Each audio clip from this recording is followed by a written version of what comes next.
여러분 안녕하세요. 오늘 국이 데이터 분석 모델링반 어, 수업 영상 진행하도록 하겠습니다. 오늘은 저희 이제 정규 원래 실시간 수업이 아니라 제가 말씀드려서 영상으로 대체하기로 해서 오늘은 영상으로 정규 수업이 진행될 거고요. 어, 한 30분 내로, 3, 40분 내로 끝낼 거고, 최대한 집중하실 수 있게끔 미리 코드도 다 준비해 놓고 집중하실 수 있게끔 수업 때 요약해서 말씀을 드리도록 하겠습니다. 그러면 바로 시작하도록 하겠습니다. 저희 저번 시간에 회귀 분석에 대한 개념들 보고 간단한 코드 살펴봤고요. 오늘은 좀 여러 가지 가정들과 그리고 우리가 알아야 될 여러 내용들이 많이 있는데 그중에 일단 기본적인 것들 좀 살펴보도록 하겠습니다. 저번 시간에 말씀드렸던 것처럼 회귀 분석에서 이 선형 회귀의 정기성을 가정한다는 게 상당히 중요하다고 말씀을 드렸습니다. 선형 회귀의 주요 가정들은 크게 5가지 정도 또는 뭐 6가지가 될 수도 있고 한데 선형성과 독립성, 뭐 등분산성, 정규성, 그리고 저희가 했었던 다중공천성도 있고요. 여러 가지 중요한 키워드들을 했었습니다. 특히 계속 말했던 부분 중에 하나가 정규성에 대한 그 노멀리티에 대한 가정은 결국에는 이 잔차라는 게 그죠? 예측값에서 실제값 뺐었던 그 잔차라는 게 정규분포를 따른다는 가정이고 이게 정규분포를 따르지 않게 되면은 결국에는 또 수정할 때 오차가 발생하고 더 문제가 된다라고 말씀드렸죠. 그래서 이 부분을 이야기 드렸고요. 그리고 뭐 저희가 또 했었던 거 실제 정규성 검정은 어떻게 하는지 이런 것도 보고 오늘은 이제 기본적인 좀 전체 개괄적인 뭐 QQ 플랫이나 뭐 또는 뭐 샤피로 윌크 검정이나 그다음에 뭐 그 콜모그루프 스미노프 검정까지는 할지 모르겠는데 어쨌든 이런 검정들을 이제 데이터를 보고 이게 뭘 의미하는지라는 것까지 좀 보려고 합니다. 그래서 오늘 할 것들이 좀 많긴 한데 하나하나씩 좀 들어가 보면 일단 코드에서 나와 있는 것처럼 정규성을 만족하는 데이터와 정규성을 만족하지 않는 데이터들을 가지고 왔어요. 근데 왜 우리는 이 정규성 선형회계에서 정규성을 꼭 가정해야 하는지 그게 궁금하지 않으신가요? 저도 이게 정규성을 계속 강조해야 되고 이 부분이 왜 이제 정규성 계속 봐야 됩니다 하는데 사실 이게 저번에 계속 말씀드렸던 것처럼 PDF로 이미 말씀드렸죠. 이게 회귀 개수랑 신뢰성, 해석 가능성, 즉 이런 부분을 추정할 때 자칫 잘못하면 추정량이 불편성이랑 효율성 이런 부분에서 특히 정기성을 만족하지 않으면 추후 우리가 최소제곱법으로 계산하는 방식에서 문제가 발생한다고 계속 얘기를 드렸죠. 그런 것들이 하나의 문제가 될 수 있어서 회귀 개수의 어떤 신뢰성이나 해석 가능성에서 문제가 된다라는 것도 있었고요. 그럼 두 번째로는 저희가 음, 일단 기본적으로 우리가 예측을 하려는 영역이 있을 텐데 그 선형일을 통해 예측을 하려면 기본 이 예측 구간과 신뢰 구간이 매우 중요할 거예요. 그런데 그 부분이 기본적으로 잔차의 정규성이 확보가 되어야지 또 예측 구간이 올바르게 추정될 수 있겠죠. 그래서 저번에 말씀드렸던 것처럼 그 정규성, 정규분포의 개념으로 이해하시면 될 것 같고요. 그다음에 또 여러 가지 이유가 있을 거예요. 이 그 저번에 말씀드렸던 것처럼 이게 정규성이나 이런 것들이 또 같지 않게 되면은 만약 이제 선형 독립적인 부분에서 또 이슈가 될 수도 있고 여러 가지로 문제가 발생할 수 있다라는 거. 그래서 이런 부분들이 우리가 꼭 체크해야 된다라고 또 말씀드렸던 것도 하나고 이게 결국에는 우리 선형에게 어떤 가정이죠. 가정에 대한 것들이 왜 중요한지를 저번 시간에 얘기했던 거를 한번 정규성이란 걸 얘기 다시 꺼내보면서 말씀드렸고요. 그래서 결국에는 이런 회계기수의 신뢰성이나 가설 검정의 유효성, 또 예측 구간들의 어떤 정확성, 그리고 여러 가지로 이제 이 뭐 최소제곱법에서 할 때 그런 최적성들 여러 가지 생각했을 때 이 부분들을 잘 만족해야 된다라는 거. 그리고 선형에게는 선형적인 어떤 데이터 셋에만 잘 맞출 수밖에 없다라는 것도 설명드렸습니다. 그러면 이제 저번 시간 짧게 복습하고 들어가면 데이터셋이 첫 번째 거는 정규성을 만족하는 데이터예요. 그리고 두 번째는 정규성을 만족하지 않는 데이터입니다. 이 두 데이터가 존재할 때 지금 보면 어떻게 돼 있죠? 정규성을 만족하는 데이터와 만족하지 않는 데이터 잡음을 넣었죠, 이상치들을. 그래서 분할을 하고 둘 다 리니어 리그레션 넣어서 실제 학습해보고 예측까지 했어요. 잔차도 계산하고. 그 다음에 이제 좀 이따 좀 설명드리겠지만 잔차의 정규성을 검정해봤어요. 잔차의 정규성을 검정한다. 즉, 우리가 말했던 샤피로 검정이라는 게 있는데, 이 잔차의 정규성이라는 게 우리가, 어, 어떻게 보면은, 정규 분포를 만족한다라는 게 이 시각화로만 보기는 어렵잖아요. 그러니까 이런 검정 테스트들이 많이 있어요. 그래서, 어, 이 샤피로에 대한 거는 이걸 하면 또 시간이 너무 오래 걸리다 보니까 일단 간단하게 좀 설명을 드리면 뭐 샤피로위크 검정이라고 해서 얘네들이 결국은 주어진 데이터가 정규분포인가 아닌가를 검정하는 거고 얘는 이제 기문가설이 데이터가 정규분포를 따른다 가정하고 대립가설이 따르지 않는다라고 해서 데이터셋 보고 이제 우리가 기문가설 대립가설 판단하고 진행하는데 얘는 결국에는 이 검정 통계량 자체가 데이터를 정렬해서 가장 작은 값부터 큰 값까지 순서대로 정렬한 다음에 이거 가지고 표본 평균이랑 그다음에 가중치 두고 그거 갖고 결국에는 이 검정 통계량 값 계산해서 0에서 1 사이 값 나오게 만드는 건데 좀 어려운 뭐 값은 아니고 그냥 저희가 이 샤피로가 어떻게 되는 건지 짧게 설명을 드렸고 자 이걸 가지고 정규성을 테스트하려고 하는 거예요. 실제 그래서 정규성을 만족하는지 만족하지 않은지를 확인했고요. 그 다음에 두 번째로는 우리가 저번 시간에 배웠던 민스퀘어드 에러에 대한 잔차에 대한 에러를 확인했고요. 그래서 실제 값과 예측 값에 대한 차이를 확인하고 그 다음에 R제곱의 값은 여기 나와 있는 것처럼 네, 실제 값, 예측 값 가지고 R제곱도 설명력 확인했습니다. 그래서 우리가 모델에 대한 비교를 통해서 정규성을 만족하는지 만족하지 않은지 두 모델의 차이를 봤고요. 그 다음에 이제 히스토그램 가지고 여러 가지 잔차에 대해서 그래프를 좀 그렸어요. 아까 우리 잔차를 만들었죠. 그리고 큐큐 플랫에 대한 그 개념은 이거 정규 분포인지 아닌지를 이제 보여주는 큐큐 플랫인데 걔에 대한 그림도 일단 그려보고 이 큐큐 플랫을 통해서 정규성을 따르는지도 한번 확인을 해 봤습니다. 그리고 네, 그렇게까지 했죠. 그래서 실제 보면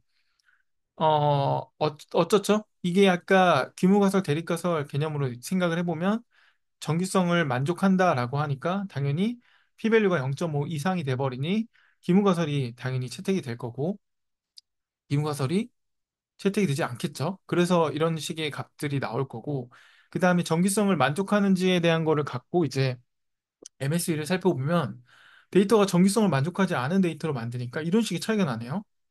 상당히 많은 차이가 나고 실제로 보셨을 때도 일부러 데이터셋을 정규 분포 형태가 좀 아닌 끊어진 형태의 분포로 데이터를 만들었어요. 이건 잔착이긴 하죠. 그럼 여기가 이제 좀 문제가 있다라는 거죠. 정규성이 이제 안 되니까. 그래서 이 데이터셋을 만들어서 봤고, 그래서 우리가 QQ 플롯을 그려봤을 때도 실제 정규성을 만족하지 않는 경우는 이 직선에 잘 붙이지 않게끔 되어 있다라는 것도 눈으로 확인이 되었습니다. 그래서 어떻게 보면 이 간단하게 정규성을 바라볼 수 있는 방법들이 여러 개 있는데 그중에서 대표적인 거 짧게 한번 보여드렸고 그다음에 이제 우리가 또 해야 되는 것들이 두 번째로는 이제 상관관계가 있냐 없냐, 즉 다중공선성의 문제가 있는 것과 없는 것들로 비교해서 좀 보자고 얘기를 했었죠. 나와 있는 것처럼 다중공선성이라는 거는 저번 시간에도 얘기했지만 결국에는 독립변수들끼리 간의 어떤 상관관계가 높다라고 바라볼 수 있는 거고 그렇게 되면 이게 또 상관관계가 높다 보면 회귀계수 추정하는데 문제가 되고 얘도 자칫 잘못한 결과를 추론할 수 있다, 추정할 수 있다라는 게 우리가 얘기했었던 문제점들이었죠. 그래서 이런 거를 다 이제 우리가 생각했을 때 다중공성성의 이제 어떤 검사나 또는 다중공성성이 될 수 있는지 이런 여부들을 확인하는 거는 분명히 데이터 시각화나 이런 거로 확인하거나 상관계수로 확인할 수 있다고 했고 일부러 두 가지 케이스로 만들었어요. 다중공성성이 있는 데이터와 없는 데이터. 없는 애와 있는 애인 거죠. 그래서 둘이 데이터 프레임 만들어서 VIP 계수는 이제 분산 팽창 지수라 해서 다중공성성이 있는지 없는지를 우리가 확인하는 지표인데 뭐 이런 거 수식은 나중에 참고하면 좋겠지만 어렵진 않지만 지금은 넘어가고 우선은 이제 실제로 학습을 해서 다중공통성이 없는 경우와 있는 경우 두 개를 비교해 보려고 합니다. 그러면 당연히 VIP 계수 떨어뜨려서 보게 되면 다중공통성이 없는 경우는 X1과 X2 피처 두 개가 둘 다 VIP가 낮을 수밖에 없고요. 다중공통성이 있는 경우는 당연히 X1과 X3가 VIP가 엄청 높은 숫자가 나오죠. 그럼 결국에는 다중공선성이 없는 경우에는 R제곱과 MSE 자체도 이렇게 될 텐데, 다중공선성이 있는 경우에도 어느 정도 또, 생각해보면 MSE랑 이 R제곱 자체가 나쁘진 않은 것 같아요. 그죠? 어떻게 보면 둘이 봤을 때.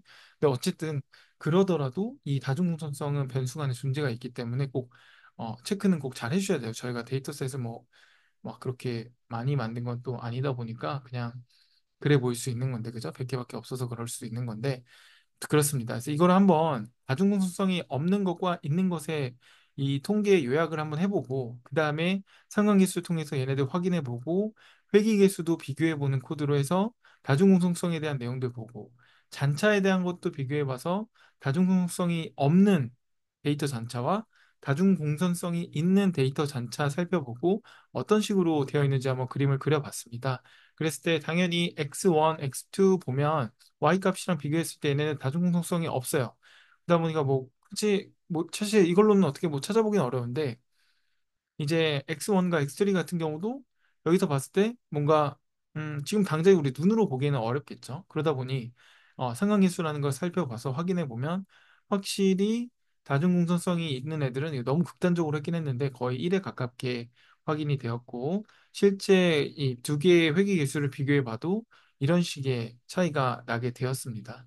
그러다 보니까 이제 다중공정성의 문제들이 분명히 발생하는 것들을 확인할 수 있었는데 대표적으로 이제 잔차를 봐도 이게 다중공정성이 없는 경우고 다중공정성이 있는 경우인데 이렇게 보면 사실 뭔가 이게 무슨 말을 뜻하는 건가 좀 헷갈리고 그럴 수도 있을 것 같아요. 왜냐면 그냥 단순하게 다중공정성이 있다고 해가지고 어떤 변수들 값을 보게 되면 사실 이게 어, 이걸로 어떻게 이해하기가 좀 어려운 부분이 있고 다중공통성 자체를 바라보는 VIP 기술을 봐야 되는 게 맞는데 제가 지금 하려고 하는 거는 다중공통성이 있건 없건 간에 유사하게 나올 수 있는 것과 어느 정도 차이가 있는 것들을 좀 같이 보자라는 뜻이고요. 실제 다중공통성이 있는 것과 없는 데이터로 만들었으니까 얘네들의 이제 스캐터를 보면 좀 더 이해가 될 것 같아서 만들었고요. X1과 X2의 관계를 바라보면 확실히 이런 랜덤한 어떤 데이터의 분포가 좀 상대적으로 나와야 되는데 얘네들은 타겟이랑 비교해 보면 X1과 X3는 확실히 그죠? 타겟이랑 비교했을 때 어때요? 뭔가 선형적인 관계가 명확히 있다라는 게 눈에 잘 보여지실 것 같아요. 그죠? 그러면 우리가 이제 다중성이 있는 경우 없는 경우 다시 한번 이 X1과 X2, 즉 둘의 피처들 간의 관계로 해가지고 비교해서 어떤 관계를 갖고 있느냐도 좀 보면 좋을 것 같아서 실제로 이거 잔차죠. 먼저 잔차부터 봤어요. 잔차를 보면 사실 잔차를 보면 좀 잘 헷갈릴 수도 있어요. 왜냐면 얘가 없는 애고 있는 애인데 뭔가 좀 더 얘가 뭐 크게 유사하지 않는 것 같은데 뭐 비슷한 것 같은데 유사한 것 같은데라고 생각할 수 있어서 잔차보다도 두 피처들의 좀 관계들을 산점도로 보면 가장 좋을 게 명확하게 이제 X2와 X1의 관계랑 X3와 X1의 관계가 확실히 눈에 띄게 보이는 게 있죠. 그래서 어떤 지표로 어떤 문제를 봐야 되는지 이런 것도 상당히 중요한 역할을 할 거거든요. 그래서 여러분들이 이제 회계 분석하실 때 이런 것들도 기본적으로 체크해 주시면 좋을 것 같고요. 그래서 다시 한번 좀 회귀 과정을 정리해 보면 선형성, 그죠? 두 독립변수와 종속변수 간의 관계는 선형적이어야 된다라는 거. 그다음에 입력 변수에 따라서 당연히 선형적으로 증가하거나 감소하는 어떤 형태가 가장 잘 나이스하게 예측할 수 있는 부분이겠죠. 그다음 두 번째로 봤을 때는 독립성. 당연히 오차 간에 서로 상관관계가 없어야 돼요. 그죠? 그래서 이 부분도 꼭 잘 체크해 주시고 그 후에 이제 등분산성, 정규성, 다중공선성은 우리가 한번 하긴 했지만 이 부분은 중요하다고 계속 말씀드렸던 내용인 것 같습니다. 그러면 이제 정리해서 하나 좀 보면 다중공선성의 또는 선형성의 독립성에 검증할 수 있는 방법들이 있고요. 뭐, 이 더비너슨이나 아니면 뭐, 브레시파곤이나 뭐 잔차 분석하는 거나 큐큐플라치나 샤피로나 VIP나 이런 것들이 기본적으로 우리가 이 다중공선성 또는 뭐 등분산성, 독립성 이런 어떤 가정을 확인할 때 검증하는 방법이라 생각하시고 각자의 그 방법론에 맞춰서 검증을 하시면 됩니다. 그래서 여기 나와 있는 것처럼 해결 방법도 확인해 주시고 한번 참고하시면 좋을 것 같아요. 저희가 기초 회계 분석 선형 회계 수준이라 깊게는 들어가지 않지만 그래도 아셔야 될 것들이 많이 있어서 좀 적었고요. 그 다음에 우리가 바라봐야 될 것들이 바로 이 OLS에서 지금 여기 보면 사이키넌의 스태치 모델 API에서 이 OLS 회계에 대한 결과를 이렇게 주게 되거든요. 이 결과에 대한 것도 해석을 좀 할 줄 알아야 돼요. 그래서 우리가 이걸 보고 하나씩 하나씩 결과 해석을 좀 하면 좋을 것 같은데 기본적으로 x와 y에 대한 두 개의 독립변수와 종속변수로 해서 잡음 넣어서 우리가 회기를 그렸고요. 그죠? 저희 데이터로 만들었고요. 이거 간단하게 선형 회기를 했습니다. 그랬을 때 여기 뭐 만만한 애들도 있어요. 아, 이거 뭔지 알겠네. 뭐 이런 것들 보이는데 또 아닌 경우도 있다는 거죠. 그래서 그런 것들 같이 한번 확인해 보자라는 건데 일단은 여러 가지가 있는데 회귀 분석의 이 OLS는 우리가 그 최소 제곱법에 대한 그 OLS가 맞아요. 그래서 이 약자를 말씀드리는 거고 회귀 분석이 결국에는 종속 변수와 독립 변수 간의 어떤 선형 관계 모델링하는 거니까 얘네들이 결국에는 X1 자체가 Y에 미치는 영향을 평가한 결과표라는 거고요. 하나하나씩 제가 이제 여기 긁어와서 이제 같이 보면은 R제곱은 말씀드렸던 것처럼 독립변수가 종속변수를 얼마나 설명하는지 우리 그림 봤죠. 그 다음에 이제 조정된 R제곱이라는 거는 설명변 수를 좀 고려해서 결정계수로 이제 모델이 과적합되지 않았음을 의미하려고 얘네들이 몇 개의 변수를 좀 조정해서 보여주는 값인 거예요. 그래서 이거는 두 개를 기본적으로 알아두시면 좋고 이게 설명력을 말한다라는 겁니다. 그 다음에 얘 같은 경우도 어떻게 보면 F 검정 통계량이 나오는 건데 얘도 어떤 독립변수 효과가 뭐 유의미하다는 거 나오는 건데 이거는 변수들이 많아지면 더 의미 있는 결과가 나오겠죠. 지금 저희가 하나만 사용하긴 했는데 그리고 뭐 F통계량 값이랑 이런 것들도 회귀 모델 자체가 유의미하다라는 걸 보여주는 거 그리고 로그에 대한 어떤 라이클리후드도 얘도 모델의 정합도 나타날 때 나온 건데 사실 이거는 뭐 더 들어가면 할 얘기가 많지만 우선은 적어놓은 그 내용들과 함께 회귀가 이제 독립변수가 하나 이상 여러 가지가 들어가면 우리가 좀 고민해야 될 것들이 많고 봐야 될 것들이 많을 거예요. 근데 지금은 하나라서 조금은 쉽게 보여질 수 있는데 중요합니다. 이 부분도. 그리고 여기 나와 있는 정보 기준으로 해서 이제 뭐 우리 아카이케나 뭐 BIC 해서 개념 나오는 거고 얘네들은 맞습니다. 평가 지표에 나온 그 내용들이고 정확히 걔네랑 비교하면 동일하게 생각하시면 될 것 같아요. 그 다음에 회귀 분석의 어떤 독립 변수의 영향력을 평가하는 거고 우리는 이제 상수와 함께 x1이라는 변수 하나만 넣었고 얘 이제 개수 추정치가 나온 거죠. 표준 오차가 나올 거고 t값과 p밸류 값 우리가 이제 이 p밸류 가지고 유의한지를 볼 수 있는 거고 얘네 실내 구간 값도 출력이 돼서 나오는 겁니다. 그러다 보니까 이제 뭐 통계적으로 이 상수값이 유의한지 아닌지 그래서 상수항 모델이 또 중요한 역할을 하지 않을 수 있다라는 것도 확인할 수 있고 독립 변수가 여러 개가 있으면 결국에는 그 변수들 중에서 어떠한 것들이 y값과 어떤 공간이 있는지 이런 것들도 확인할 수가 있습니다. 그 다음에 저희가 가정 검증하는 과정에서 아까 위에서 봤지만 정말 여러 개가 많이 나왔죠. 이제 보면 어, 저기 살펴보면은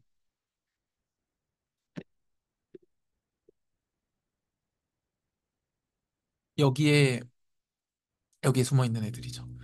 얘네 우리 그 애들이에요. 우리가 생각하는 걔네들.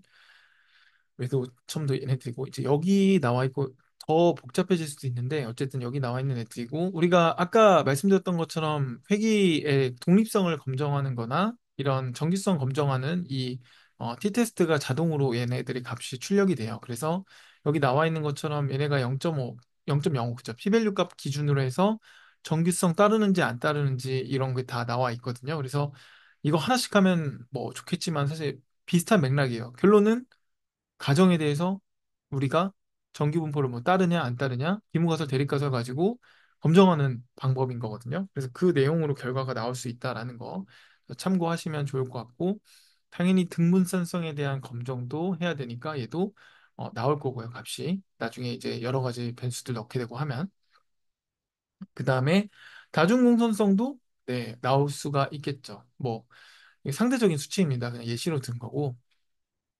그래서 이런 식으로 회귀 OLS가 나오게 되면 우리가 이걸 가지고 어느 정도 신뢰할 수 있겠구나라는 지표의 그 개념들을 수치를 이해를 하셔야 돼요. 그래서 선택하고 나중에 추후에 뭐 어떤 회계식을 도출하거나 할 때도 이런 부분이 좀 유의하고 필요하다라고 봐주시면 좋을 것 같습니다. 그러면 우리가 하나하나씩 아까 위에서 말씀드렸던 것처럼 이런 검정을 하나씩 해보면 여기에 다 값들이 나오거든요. 패키지에서 다 나와 있어요. 이렇게. 그래서 뭐 등문산성 검정하는 거 여러 가지가 나와 있고 실제 등문산성이 검정되면 랜덤하게 나와야 되고 경향이 보이지 않아야 되고 피밸류의 값도 아래 다 나와 있어서 0.05보다 크면 등분사성 유지된다라는 게 또 나와 있고요. 샤피로도 이렇게 패키지로 그냥 긁어와서 하시면 되고 큐큐플랫도 같이 그리는 것도 여기 안에 다 들어와 있습니다. 정기성이 검증이 잘 되면 이런 식으로 확인이 잘 될 거예요. 샤피로도 0.05 이상 봤을 때 이렇게 나올 거고요. 그다음 VIP 개수도 우리가 충분히 뽑을 수 있고요. 얘 같은 경우도 이미 말씀드렸던 것처럼 어, 실제 아까 코드 위에서처럼 계산할 수도 있지만 사이킨런에서 스태치 모델이죠. 여기서도 VIP를 뽑아줄 수 있는 패키지를 제공하고 있습니다.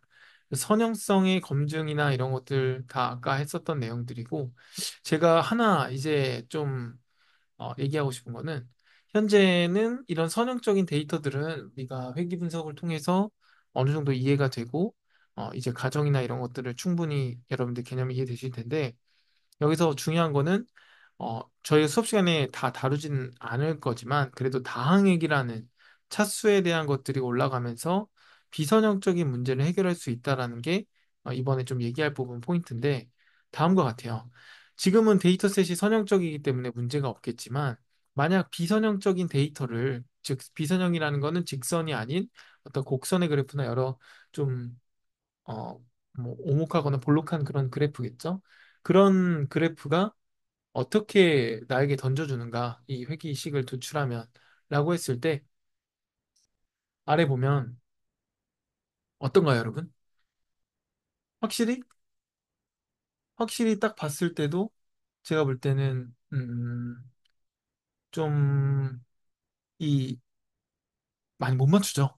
회귀가 선형이 아니다 보니까. 그 말은 결국에는 이런 식으로 해서 우리가 배웠잖아요. 잔차. 다 배웠잖아요. 예측 가능한 엄청 차이가 많이 나겠죠.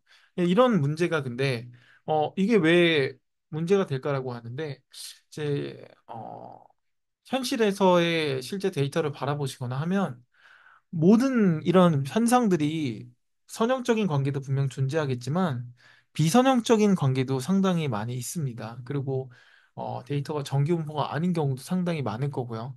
그랬을 때 저희가 선형적인 회귀 분석으로만 모든 문제를 풀 수 없는 한계가 부딪힐 거예요. 그랬을 때 우리는 어떤 식으로 이 문제를 해결해야 되냐라고 했을 때는 이제 다항회귀와 같은 차수를 올려서 2차, 3차, N차로 해서 이 문제를 잘 해결할 수 있게끔, 즉 이 데이터를 잘 표현할 수 있게끔 만들어야 되는 게 중요한 부분인데요.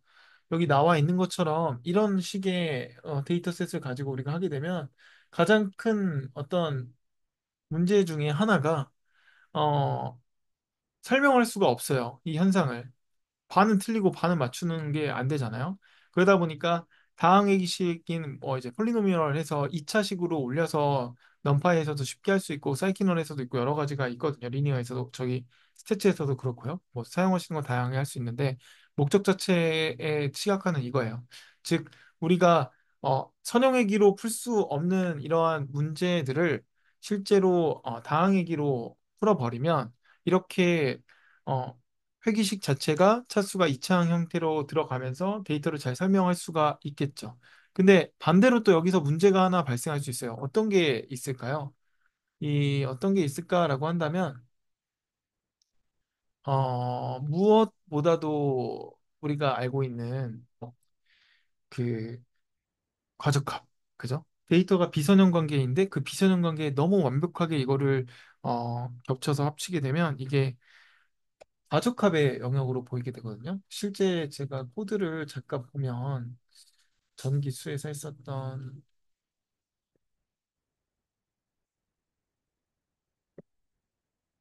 예시 코드인데, 잠시만요.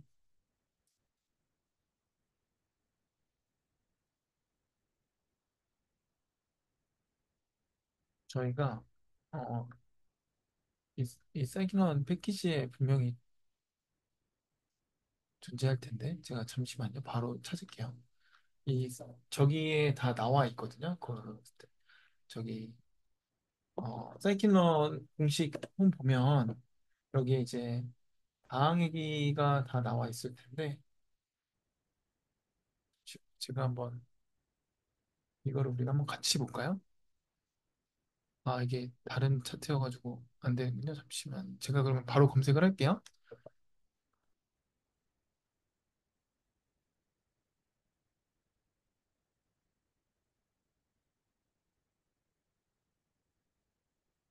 리니어, 리니어 모델 자체에서 우리가 뭐, 여러 가지가 있을 텐데,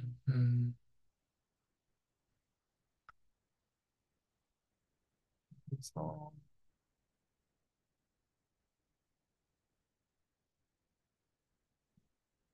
잠시만요. 제가,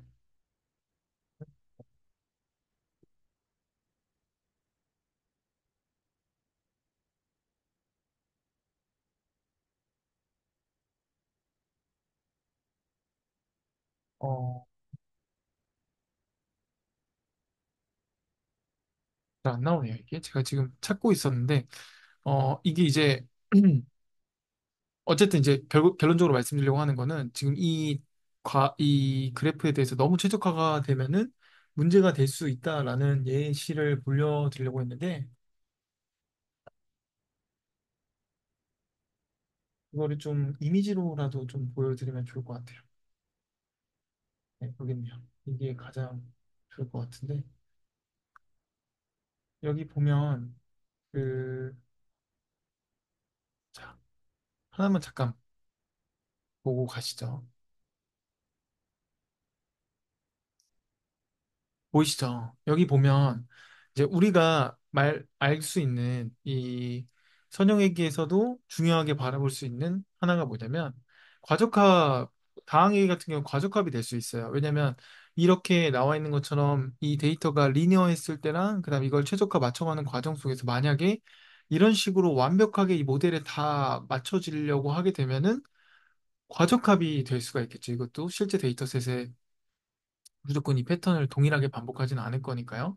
그게 흔히 말하는 우리가 어느 정도 모델이 적정선을 맞춰야 되는 이 적정이 저스트 라이트이 있어야 되는데 이게 하이 베리언스로 가게 돼서 이게 너무나 잘 맞추게 되면 다중공선 아 저기 어 과적합, 오버피팅의 개념이 될 수가 있다라는 겁니다. 그러다 보니까 이 오버피팅을 막기 위해서라도 우리가 이런 부분들을 또 규제를 해야 돼요. 사실. 그러니까 이게 너무 이렇게 개수 자체가 여기 데이터셋에 완벽하게 맞지 않게끔.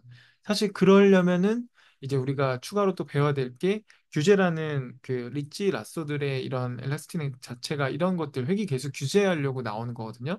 그래서 오늘 일단 선형 얘기하는데 여기까지 잠깐 왔는데 그 이유가 이런 부분들 때문인 겁니다. 아셨죠? 그래서 여러분들이 모든 문제가 다 선형적이진 절대 않으니까 그거를 좀 이해하시고 다항액이건 다중액이건 나중에 이제 뭐 피처를 더 추가하고 이렇게 됐을 때 저런 문제점이 발생할 수 있구나라는 거와 함께 규제라는 것도 되게 중요한 영역이겠다 생각을 해주시고 저희가 이제 선형 얘기를 일단 좀 정리하면 좋을 것 같고요. 일단 지금 이제 우리가 배운 거 내용 기반으로 어느 정도 이야기가 나올 것 같은데 그 다음에 이제 제가 얘기하고 싶은 부분은 바로 다음 것 같아요. 어떤 거냐면 저희가 그 저 뭐죠? 음, 여기 나와 있는 것처럼 그 캘리포니아 데이터셋을 갖고 왔어요. 그래서 이 데이터셋 가지고 저희가 확인해 보면서 실제로 그 과적합이 아니라 선형외기를 통해서 예측하고 좀 진행을 해보려고 하는데 시간상 저희가 하기는 어려울 것 같고 일단 제가 데이터를 갖고 왔어요. 여기 보면 우리가 이제 회기로 예측해야 되는 영역이라고 가정을 했을 때 실제 여기 있는 이 값이 여러분도 처음이실 수 있는데 어쨌든 말씀드리면 이게 y값 타깃이에요. 그래서 얘가 타깃에 대한 값이 될 거고 그 다음에 여기 있는 값이 어떻게 보면은 그 집값이거든요. 이게 캘리포니아의 주택 데이터셋인데 이게 이제 중앙의 인컴이에요. 집값이 아니라 이게 집값인 거죠. 그리고 이게 이 집을 구매한 이 소유한 사람들이 실거주한 사람의 이제 어떤 중앙적인 인컴의 값인 겁니다. 그다음 나머지는 이제 집에 대한 어떤 이제 이슈들이 있는 거예요. 뭐 방의 수나 뭐 거실 침실의 수나 뭐 인구 수나 이런 것들 위도 경도까지. 그러면 저희는 이 두 가지를 가지고 회계 분석을 통해서 어떤 결과가 나오는지를 좀 확인해 보고 싶어요. 그래서 저희가 이게 위에 우리가 배운 것들이 상당히 많기 때문에 이제 예시 데이터를 만들어서 제가 이렇게 좀 맞추려고 억지로 했지만 실제 주어진 데이터를 보고 여러분들이 분석을 해야 될 것 같아서 필수 과제를 이제 드리려고 하고요. 필수 과제는 다음과 같아요. 나와 있는 캘리포니아 데이터 가지고 이제 회귀 분석을 진행하는 거예요. 근데 여러분들이 하셔야 될 게 데이터 분포 확인하고 그다음에 데이터 가설 검증하고 이제 가설 확인하고 그다음에 실제 회귀 분석 전에 여러 테스트하고 그다음에 이런 거를 다 통과한 후에는 이제 회귀 분석을 통한 예측해서 MSE와 R제곱을 출력을 해야겠죠. 이거를 갖고 오고 그다음에 우리가 실제로 이 여기까지만 해보죠 일단. 이렇게 해서 진행을 할 거고 그러면 성능이 얼마나 나오는지 그리고 전체에 대한 분석까지도 추가로 진행해 주시면 됩니다. 그래서 여러분들이 필수 과제로 하실 게 바로 이 내용이고요. 그 다음에 변수는 이렇게 사용하시면 돼요. 데이터니까 여기 보면 얘가 x 값이고요. 그죠? 얘가 x예요. 얘가 x가 될 거고 y는 데이터에 여기에 있는 얘가